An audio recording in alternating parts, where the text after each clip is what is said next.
Akukacaci ngekusasa likaThembi Nkosi-Lorch kuMamelodi Sundowns, kanti kubukeka sengathi lo mdlalo neminyaka engu-31 ubudala akaneme eqenjini. uLorch wajoyina leli qembu ngonyaka odlule ngaphansi kukaRulani Mokoena owayengumqeqeshi, kodwa selokhu uMokoena adlulela kuWydad Athletic Club yaseNyakatho Afrika, uLorch akasitholi isikhathi esanele sokudlala. Ngenxa yalokhu kubonakala sengathi uLorch ucabanga ukuthuthela eqenjini elisha ukuze aqale kabusha umsebenzi wakhe.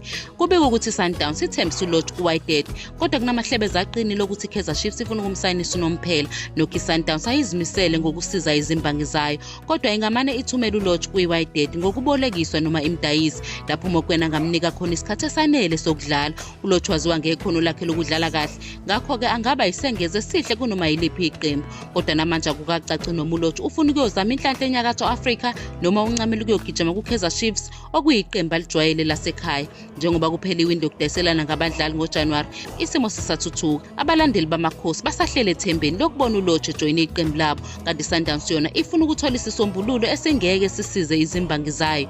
Izinsuku ezimbalwa ezizayo zizobaluleka kakhulu kuLorch nasemaqenjini anentshisekelo kuye.